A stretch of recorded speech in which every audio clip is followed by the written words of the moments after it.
ვესალმებით თქვენს მაყურებელს. მინდა პატარა შესწორება შემოდა თელავიში არ ვიმყოფები აჟდოდში, მაგრამ არ აქვს მნიშვნელობა, მთლიანად ისრაელის ტერიტორიაზე ხდება დაბომბვა და ასე შემდეგ, საპასუხო დარტყმები ირანისგან. ჩვენ ყველანი კარგად ვიცით, დღეს დილიდან დაიწყო სპეციალური სამხედრო ოპერაცია ირანის რეჟიმის წინააღმდეგ. ისრაელმა ამერიკასთან ერთობლივი სპეციალური ოპერაცია დაიწყეს. სადაც ჩვენ დილით 8 საათი და 15 წუთი იყო დაახლოებით. მთლიანი მოსახლეობა ისრაელის გავიღვიძეთ განგაში სირენისგან. ანუ როგორც შევიტყვეთ, შემდეგ ეგ იყო გამაფრთხილებელი სირენა იმისთვის, რომ უკვე დაიწყო სპეცოპერაცია ირანში და ჩვენ გავაფრთხილეს იმისთვის, რომ ჩვენ უკვე მზადყოფნაში ვიყოთ ყველანაირი მოვლენებისთვის.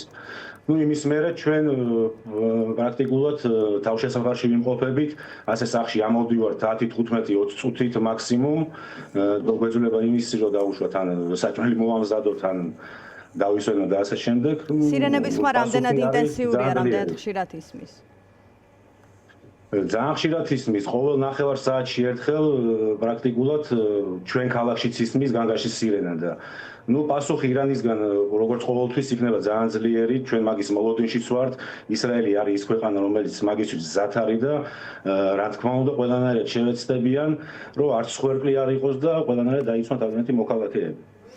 თავად ისრაელში თქვენ ირგვლივ მყოფელებში რა განწყობებია, გამანადგურებელი პასუხია დაანონსებული ირანის მხრიდან?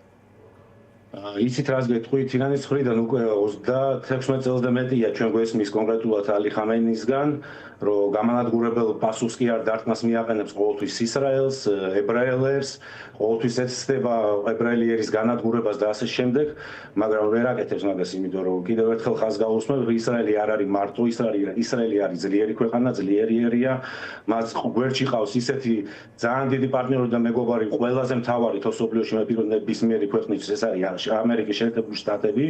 კერძოდ ახლა სათავეში დონალდ ტრამპი დგას და ყველაფერს გააკეთებს იმისთვის, რომ ეს რეჟიმი გაანადგუროს. რატო უსმევ ხაზს მაგ რეჟიმის განადგურებას? ანუ დღევანდელ დღეს უკვე ის მოცემულობა დგას, რომ ან ეს უნდა მოხდეს, ან შემდგომში მე როგორც ვფიქრობ და ანალიზს უკეთებ ამ ყველაფერს, ხო წლების განმავლობაში, შემდგომში ეგეთ შანსი უკვე აღარ იქნება იმისთვის, რომ ირანის ტერორისტული რეჟიმი დაემხოს ალი ხამენეის სახით, რა თქმა უნდა.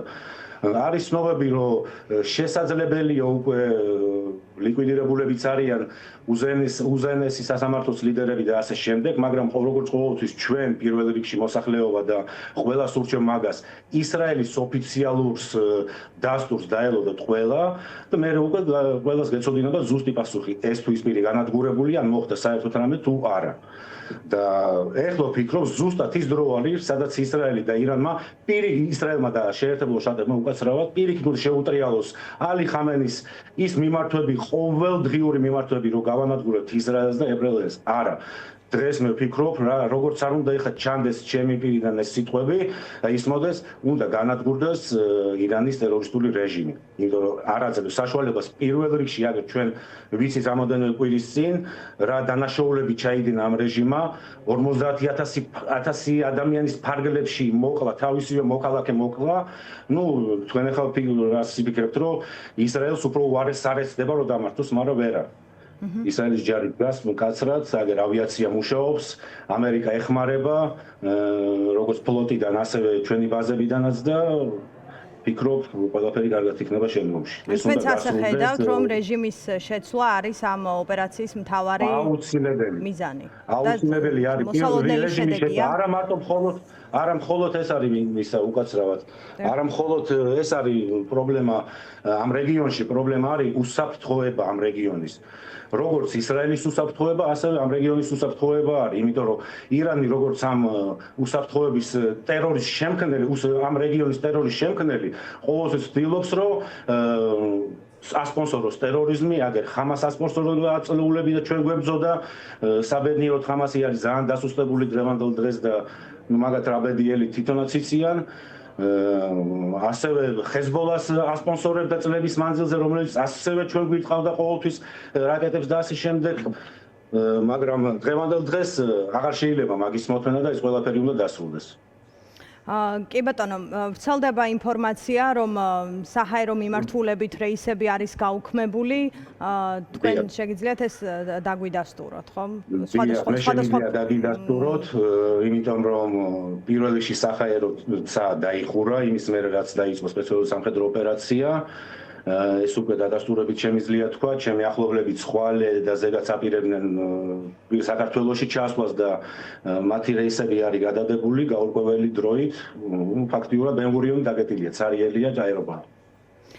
კი ბატონო, ბოლოს კითხავთ, როგორ შეიძლება დასრულდეს ეს პროცესი.